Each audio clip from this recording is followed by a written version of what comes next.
Okay, Budget Chief Delgran.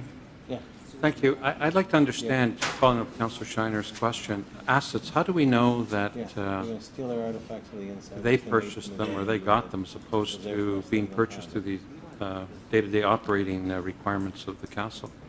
Well, up until 3 years ago, they had complete management of the castle. We gave them a lease and they ran it. So all the assets they accumulated in those 70 years belongs to them. So the provenance of those assets were not disputed 3 years ago. I'm sorry, they what? The provenance who owns those assets was not disputed 3 years ago. But now they are being disputed. Not by us.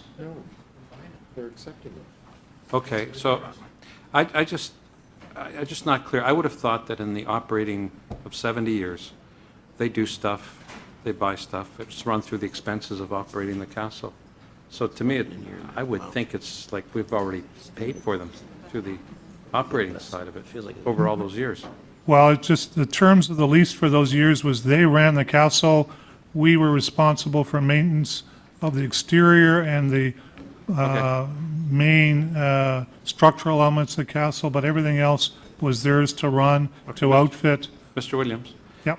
What happens if we don't, I know you said we go back to, I mean, what's the worst case scenario for us? They go bankrupt and we pick up all the tabs for all the severances, all the broken business contracts, and we have to fight back from a very negative market position of the castle having gone bankrupt. We priced that and we had an outside consultant help us with that it was in excess of $5 million. 3 years ago, there was a big push by the previous administration to basically have them leave. And I'm sure there was some discussion with the administration of the day. Did you get any, did you come to council or committee or whatever to get a direction from any political body to get direction as to how to deal with this? Are we talking 3 years ago or now? Well, okay, both. 3 years ago, I can't speak to. Let me speak to that, Councillor. Very clearly, we have simply been following up on council's approval of, as you said, effectively more than a year and a half ago. Yeah. So we've been negotiating with Kiwanis for that whole period. Myself and Mr. Williams have been involved with this for a year and a half.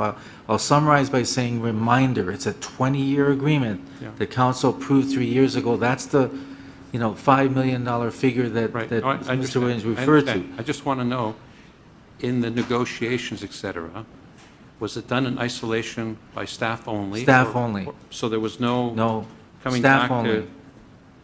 It's only been my office and Mr. Williams' office staff that have been involved in negotiating with Kiwanis. And so we're expected just to approve this deal simply because staff looked at it without kind of...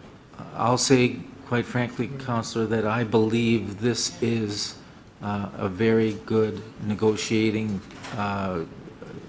arrangement, given the potential worst-case scenario that we've highlighted. And it's the best for both parties, because I believe Kiwanis realize now that it's beyond their means. I believe we are purchasing assets, so it's not like we're expending monies. The only other monies are those small management fees relative to the total that is potentially outstanding if you were to keep a 20-year contract. Thank you. Next questioner was Councillor Ainsley. Then Councillor Kelly. I don't think there's anybody else.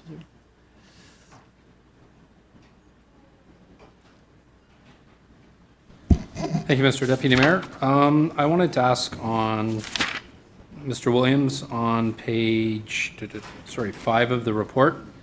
Or sorry, I guess on page 4 of the report, the top paragraph where it talks about the Casa Loma Capital Maintenance Reserve Fund.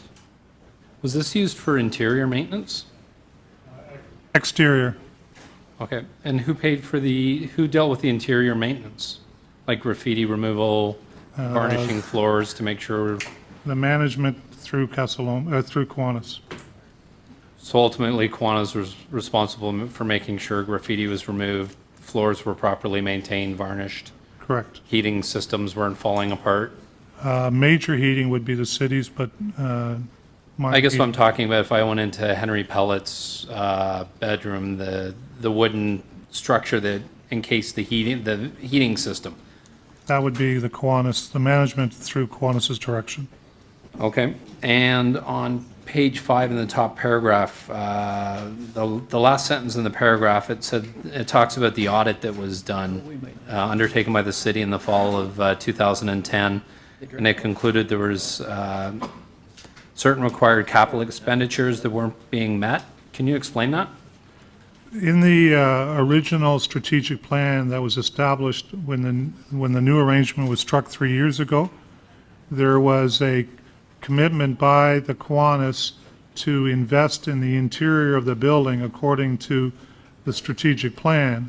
That was tied to the financial performance of the castle, and as a result, those investments, that pace of capital investment was not made. Exciting lunch. And what would the dollar amount be to that underspent capital expenditures? I think it accumulated to about $1.5 million. So there's $1.5 million of work that they committed to that hasn't been done yet that's growing. Correct. Okay, and that's where in the bottom line, I guess it says, the management agreement was underspent, Correct. and that some administrative issues exist. Sorry, what do you mean by administrative issues? Is that within the $1.5 million? No, there was some aspects with regard to their use and where the use was within the building, and whether there was, there was a disagreement between the consultant auditing firm that went in and the Kiwanis as to whether that use by the Kiwanis was hurting revenues of the castle or not. Going for dinner. And we've since made sure that it doesn't. But there, in looking back prior to the time when the audit group went in, there's some difference of opinion as to whether it was hurting revenue or not. Okay, and I guess, and then on the bottom of page 6, the last paragraph, the last line.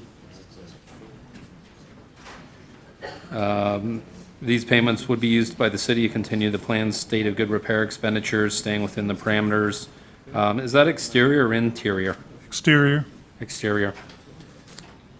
Okay, and then the Casa Loma Corporation, I understand the structure of that with 4 senior staff.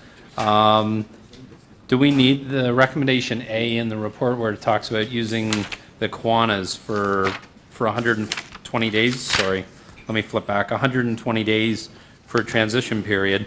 But if we're using 4 senior city staff and the chief executive officer of Exhibition Place, do we need a 120-day?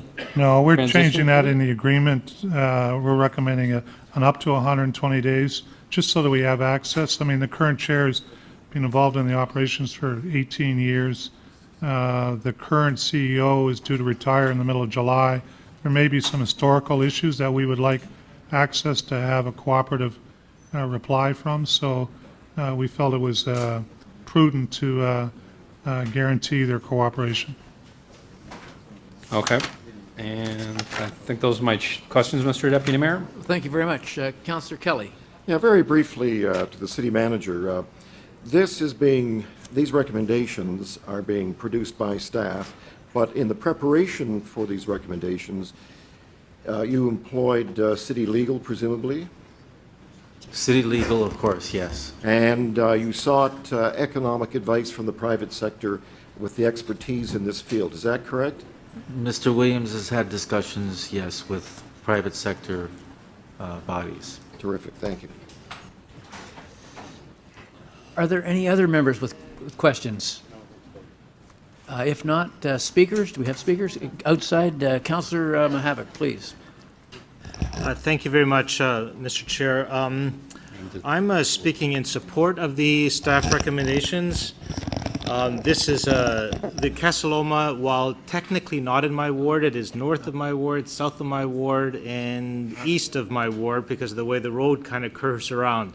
And I've served on the board as an ex officio member. Just to this is an important issue before us. Let me highlight that first.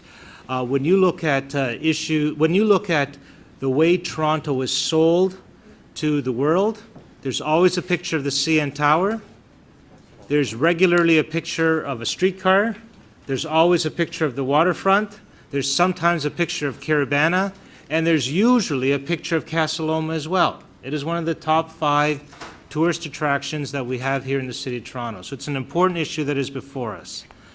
I think it would be fair to say that that we are at a turning point at Casa Loma. Kiwanis, maybe it did do a good job before, maybe it didn't do a good job before. The way I would put it is that certainly for 70 years they held the castle together during a time when the city was not able to do that. However, we're in a new environment. We're in the 21st century where top tourist attractions are competing with tourist attractions all over the place, where you need to have a more complex organizational style or governance style to be able to make sure that you're not only attracting tourism dollars, but you're also attracting special event dollars, that you're attracting school groups, that you're making it a very strongly animated site.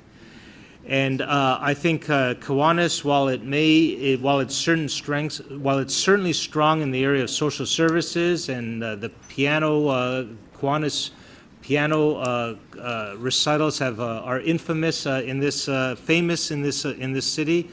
I'm not sure that I think, and certainly the result of us being on the board and watching the operations, felt that it is time to upgrade and update and bring a new governance style and set of people to the table.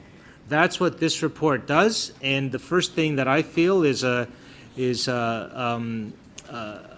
congratulations to Mr. Williams. I think it was a hard negotiations. Is this perfect? No, it isn't perfect. Would it be great to have the asset just handed over to us with no financial commitments? Absolutely, it would have been. However, when you look and if you study the fine detail of the management agreement that we have with Kiwanis, this is a good deal. This is a good deal.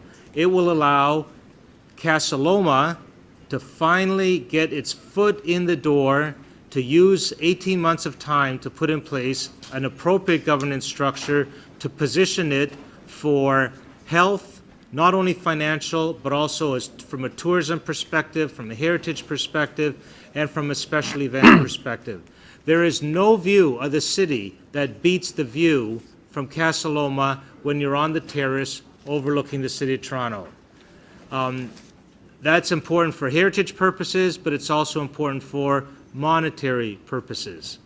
It is right now an asset that is dark most evenings of the year. Dark.